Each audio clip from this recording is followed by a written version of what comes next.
Welcome back to Mission Forward. We are so lucky to be joined this season by the brilliant Natalie Burke, founder of Common Health Action, a longtime mentor of mine, and a true equity evangelist who is doing some of the most profound and important work in equity building, community building, and systems change today. If you are a regular follower of Mission Forward, you know that we've had Natalie on a few times.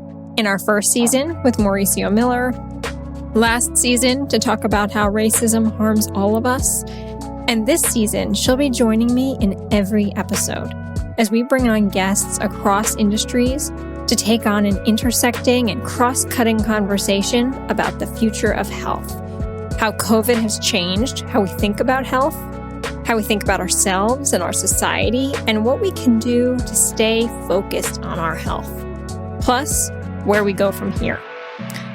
We'll have some powerful and some perspective-shifting conversations planned that will touch on faith, media, the spread of information, the economic recovery, the role of philanthropy. But we're starting today with a big picture conversation with Natalie. So, Natalie, thanks for being willing to dig into this with me. Thank you for inspiring this season, bringing me the idea to come together and really go deeper into the conversation that we had last season. And quite honestly, this opportunity to co-create this season with you. You know, I've been thinking a lot about how often I have heard folks say in the last year how we could have never imagined living through an experience like COVID, right? And yet, in so many ways, the writing was all over the wall.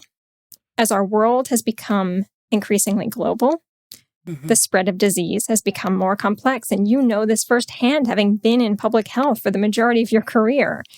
Add to that the role that social determinants play in the health of our communities. And I think, how could we not have seen this coming, right? It's not so much that we didn't see it coming. I think that it's an issue of power more than anything else. So whether or not we engaged in thinking this through in advance had a lot to do with who would be most heavily impacted by it all and who would be least impacted by it. And in fact, there are some people who've actually benefited during this time. And so avoiding this was not necessarily a high priority for people who are in power, people who have an economic motivation for not thinking about it, to be really honest with you. And so when you look at how COVID has played out, who it has affected more than anyone else, you're looking at people of color, you're looking at communities and populations of lower socioeconomic status. You're looking at people who work often in service industries and frontline workers, et cetera. And it makes sense to me that there was no one projecting into this space in a significant and meaningful way.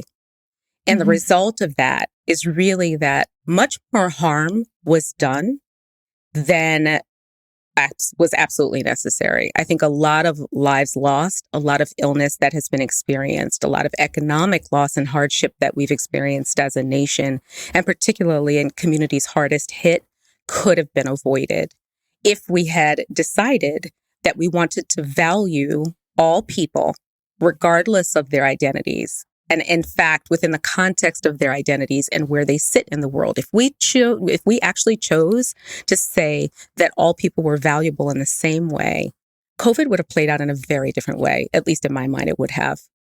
You know, if we think about it, if we zoom way out, well beyond the country that we sit in today, and think about how COVID was managed and contained in other parts of the world, what sticks with you as you think about how other countries addressed this issue? You know, this was definitely a learning on the job type of situation because the science had to catch up.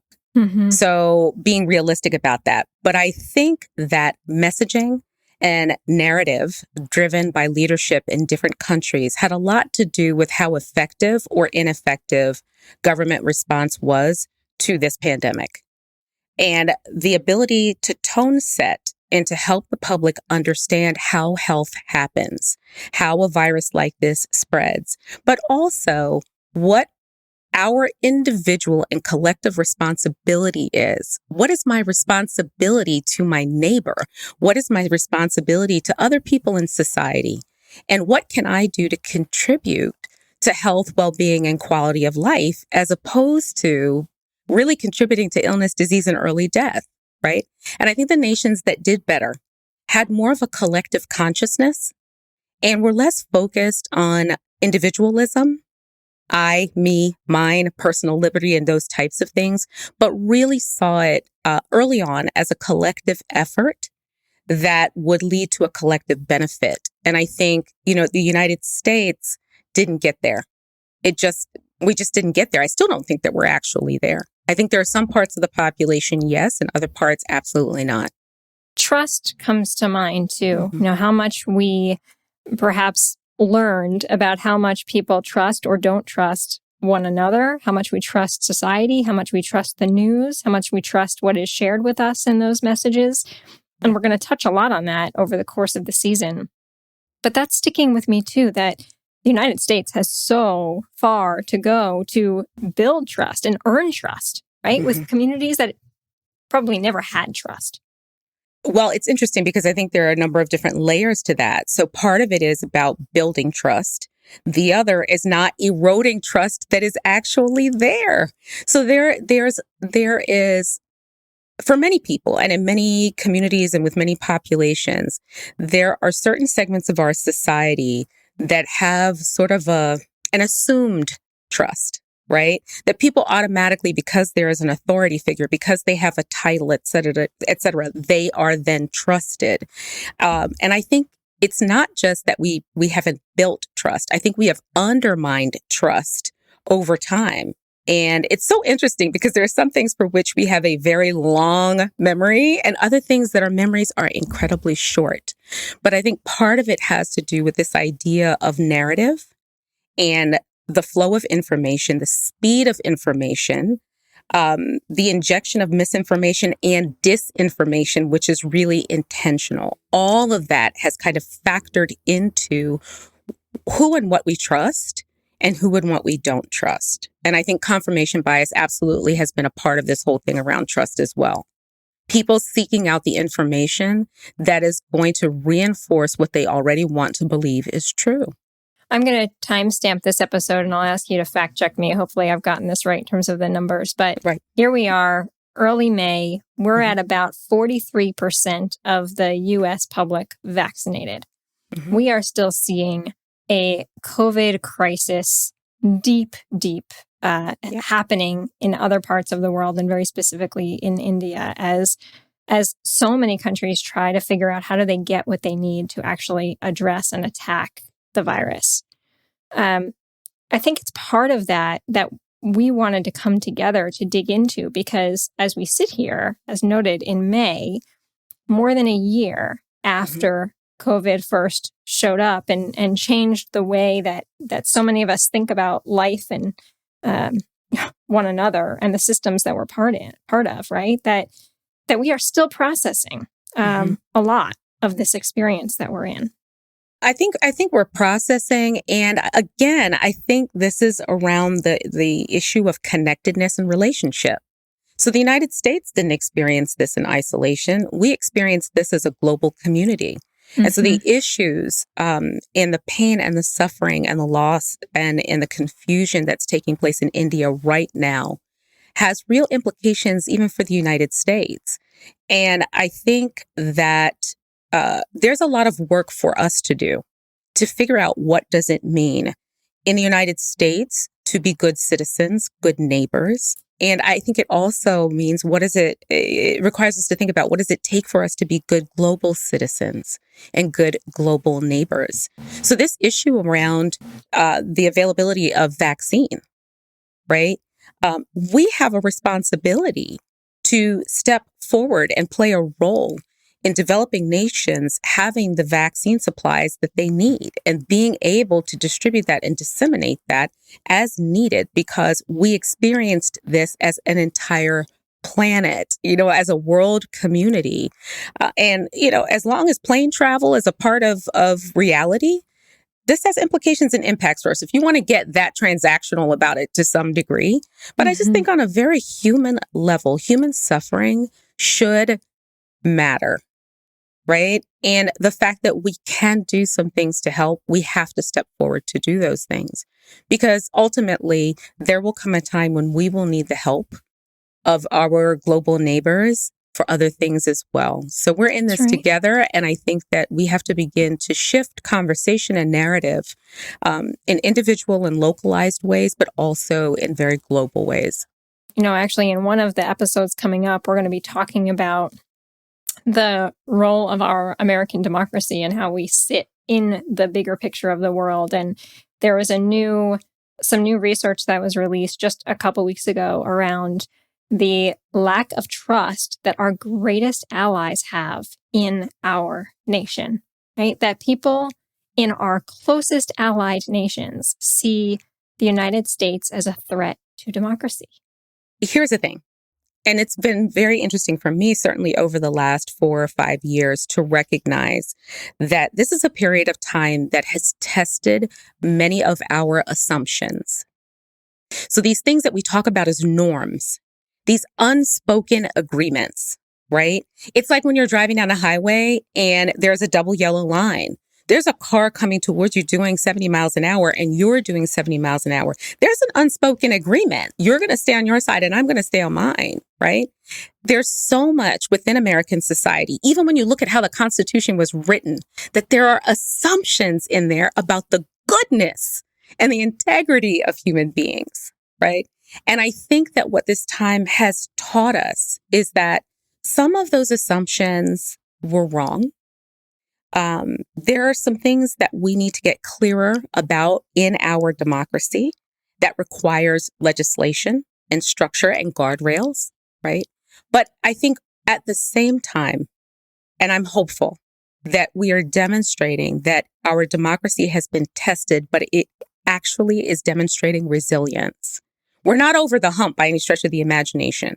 And I actually think that there are some more things that will rise to the top, to the forefront, that may not be pretty, but there are things in a sense that have to come to the top to be cleared away.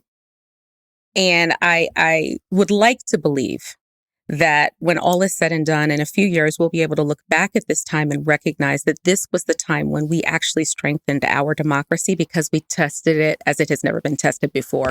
And I agree with you. I think if I think back a year to when we were asking ourselves, in large part in response to George Floyd's murder, are we witnessing a moment or are we witnessing a movement? That in a lot of ways, not always, but in a lot of ways, it does feel like it is more than a moment. And maybe it's even more than a movement, right? It is a need to dig deeply in, as you said, to the systems that have so long run our lives and our societies, right? What can we use this moment to change? I'm careful about the word movement for a lot of reasons. It comes with its own brand baggage and a host of other things. And I do think it's important and serves a purpose and a role. When I look at this period of time, I don't really think of it as a movement time. I do think of it as a period of evolution that is happening differently than other periods of evolution. Because with evolution, you don't normally see the change happening. And then all of a sudden the change has happened. I think that this is, in a sense, almost like a mixture, maybe, of evolution and revolution. That we're seeing it, but it's happening in a way and over a period of time that's a bit of a mixture of both. And within that, I think that there are movements, plural, that will inform the evolution and revolution so that we come out to be whatever our next iteration is going to be. I actually think of it in that way in my own mind. Movements are fuel, for that evolution and that revolution. And I think that that's what we're seeing. It's not one big movement, lots of small ones where remarkable people are stepping forward to test assumptions, to lift up and create space, to give voice, to issue challenges, to actually say that certain things are not going to be acceptable and willing to take the risk associated with that. And that requires a level of bravery that I think we haven't seen in a long time. That is so well said and makes so much sense because you're right. I mean, all of those moments put together, all of those movements put together, that's progress. It is. It may not feel like it.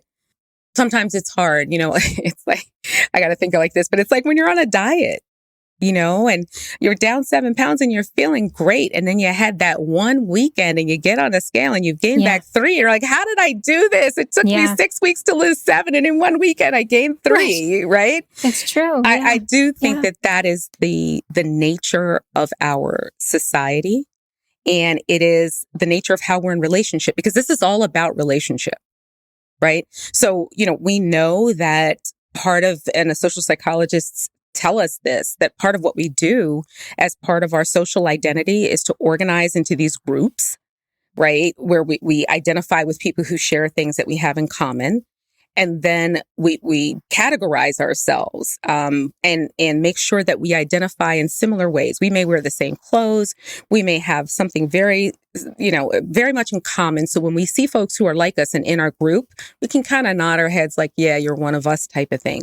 But in that process of identifying group, what we're doing is creating an in-group and an out-group. And we're assigning value to one another differently. And I want my group to be valued and valuable. So guess what? In the process of trying to elevate my own value, my own prestige, and my own power, I am devaluing other people and other groups. This period of time is very much about how we choose to be in relationship with one another, how that connects to, in many ways, our identities, and what does that actually mean when we think about how we value some people and we value other people much less. That's the perfect segue into where we go next, which is, you just touched on it quite a bit, but this idea of our social identities and how we socialize with one another, and how COVID has changed everything about that, about how we are together. I wish I could be in a room with you right now. We've made it work, right? That we don't need to be. But as we are now thinking about returning to work, returning to school, how this time has changed everything about how we pray, how we come together, how we learn, and most importantly, truly, how we are in relationship with one another. So I'm curious what you see, if you want to dig into that more, as you look out across this society trying to figure out how to come back together. What do you see?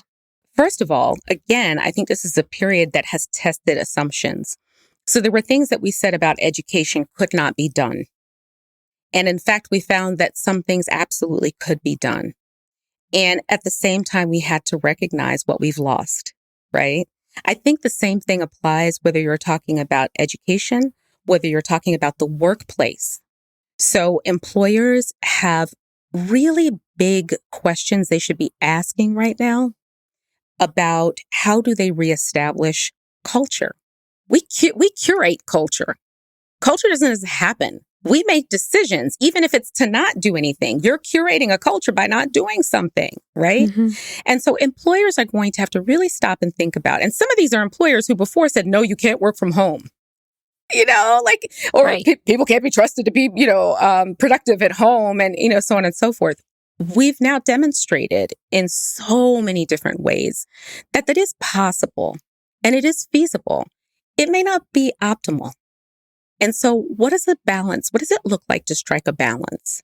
I think the other piece with regard to workplace is to acknowledge that people are not coming back as the same people they were a year ago or a year and a half ago. And so we have to figure out how to rediscover one another in the newest version of who we are coming out on the other side of COVID. And that means that we've got to spend time listening to each other. I just asked our team yesterday and I said, look, I think we need to survey staff. I think we need to ask them what they think and feel about being in person with each other and how important that is and how that then fits into their lives, because their lives have changed. People have gotten used to doing laundry while they're on their conference call. It's very different. And I also think even things like retail and commerce, right? Our relationship to things has shifted and changed in ways that I don't think that we really understand yet. So what I hope and what I encourage people and other leaders that I've been talking to from all different sectors and who do all sorts of things is to really go into a mode, a period of time. And I'm thinking at least for the remainder of this year, that is about listening, learning, and remaining flexible. So even if, like Washington, D.C. is going to open up completely June 11th, right? Just because Washington, D.C. opens up completely on June 11th, it's not like somebody pushes a reset button and everything just falls back to the way it was. Right. That's not going to happen. And I think, on one hand, there are some things that we've lost that I'm sad to see that we've lost. But I also think that there are opportunities to do some things differently that could actually allow people to stand in their own humanity differently in professional environments and professional relationships, right? So hopefully we can find the opportunities in this as we recalibrate, as we decide to curate the cultures that we want to see moving forward, as we figure out what it means to be in relationship in ways that are three-dimensional, as we figure out how to touch and how to hug. And I never thought I would say this, but I actually want us to go back to shaking hands. There is something to be said for that. It will take time for folks to feel comfortable again. And I'm seeing it in my children, in the anxiety that my children are having, going back into places where there are even small crowds, because for so long they've been told, keep your distance. Now that our children are just naturally conditioned now to be apart from one another. That breaks my heart, right? To think that kids are always the best place to look for the best of humanity, right? So we want them to feel strong and comfortable and able to come back together. And so I think that there's going to be, and actually we're not touching directly on mental health so much in this season, although maybe it's one of the things we should, on what we know is coming down the road that hasn't even really revealed itself yet. Oh, it started revealing itself. There's not a question in my mind. So when you look at the spate of gun violence that we're seeing, I do think it's an outgrowth of this entire experience. I really do. And I think more broadly, when I think about it, I think that we have to look at and in some ways learn from the bookends of our society, babies and elders. So for people who've had babies in the last year, they've had this really interesting challenge of babies learn facial expressions to talk and communicate in that first year in so many different ways that require this, right? And they've been doing that with masks on. And so what does that mean even for them and their socialization? And what does that look like? Because quite frankly, I don't think it only applies to babies. I've realized as I'm wearing my mask when I'm out in the world, sometimes I'm smiling at people and I'm like, let me make sure I'm smiling the whole way to my eyes so that they know that I'm actually smiling, right? True. That's true. And then I think for elders, I think that they have become incredibly aware of their own fragility from a medical standpoint. And I think for many of them, it has manifested in their spiritual lives. New and different considerations and explorations for seniors with whom I've been speaking, who've talked about not just worship in a traditional sense, but really sort of a spiritual awakening, that this period of time has made their mortality very present for them, and that has really serious implications for them, but also the question of reentry. What does it mean for them to re-enter socialization and connecting with people and so on and so forth? So I think we need to take our time, Carrie. We can't jump into this. Nobody knows exactly how to do this. There will be some trial and error. And my hope is that we can extend grace to one another. I know you're an avid reader as I am. And one of the books that's on my mind, especially as you're talking, is Atul Gawande's book, Being Mortal. And he talks a lot about the systems of of putting our elders in nursing homes and what that changed about society, going back to when there was never a thought that we would put our elders in a nursing home. They would age in place with their children. And then thinking about COVID, again, it's a system that will be good to watch and see how it will evolve, creating more space for our elders to stay in place, to stay in their homes, and to think about how that family unit stays together when it can. I think in many ways, relationships with elders that have been taken for granted, I think people now recognize the value of our elders in a new way, in a different way. And I know families are having different conversations, right? There's not a question in my mind. And I've had a lot of, folks to reach out and a lot of conversations with different groups about this, that families are having those different conversations. That's why I'm saying this is a mixed bag. In the midst of disconnecting from each other in some ways, I think we have connected to one another in other ways. And I think the key is to figure out how to make the best of that, how to amplify that, and how to make that increase in value over time. I've never seen the inside of so many people's homes, so many pets and children. And it's been wonderful in that regard, because I think, particularly in a professional sense, for those of us who had the blessing of being able to work at home, people were humanized. When you're in the middle of presenting and the Amazon delivery person comes to the door and you're trying to ignore it and people are like, no, just go ahead and answer the door. It's this recognition that life continues. And I hope that we remember that even in the midst of so much loss. This is such a small example, but for 20 years now or so, I've run my own company, and I'm not sure I ever took a lunch break in that 20 years. Right? My idea is I work as efficiently as I need to, because I want to get home and be with my family at the end of the day. But here I am now working from home with my children in the next room, and I take a lunch break every day to be with them. Yeah. In large part to make them lunch, but also to take a break. Yeah. And so there is something, you're right. There are things that I hope we hold on to, that I know I will hold on to, on being more aware of my pace, the pace of the work, the pace of our society, and how that is in our control to slow that down. Absolutely. And I think it speaks to you doing that, speaks to the fact that you have to be present in order to be in relationship. It doesn't happen otherwise. And so I know personally, as it relates to my family and particularly as it relates to my parents, really pushing and saying, I'm not just going to send a text, I'm going to call. I'm not just going to call, I'm going to FaceTime, right? To reach beyond the boundaries of what would have been normal and acceptable before, and to say, I need to push to make sure that we're connecting. It's important. And I know for me, it's not going to go away, and it's not going to go away quickly. And I think that's something that I can say, okay, I'm thankful for this in the midst of everything that we've experienced. All right, we're coming to the end of our first show. So let's paint a picture for folks of what is coming up.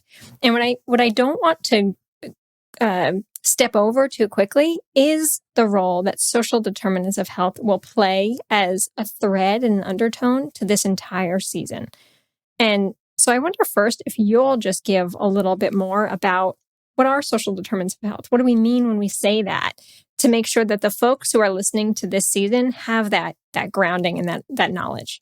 Well, it's interesting because it connects to the very first question you asked around how did we not know that COVID could happen? How were we not prepared? And it connects to the response that I actually gave with regard to these issues around power. So the reality is your health is not an accident. It's a production of society. It's about 10 to 20% genetic, 30 to 40% based on your personal behavioral choice. Do you eat right, diet, exercise, engage in risky behavior, wear a seatbelt, wear a condom, wash your hands, wear a mask, right? But the other 40 to 50% is really determined by the systems and the institutions that create the context and the constructs within which we live our lives and make our decisions. And those are things like housing, education, transportation, structural racism, built environment. These are the things that are around us, employment. These are the things that are around us every single day that determine what choices are available to us and what choices are not available to us.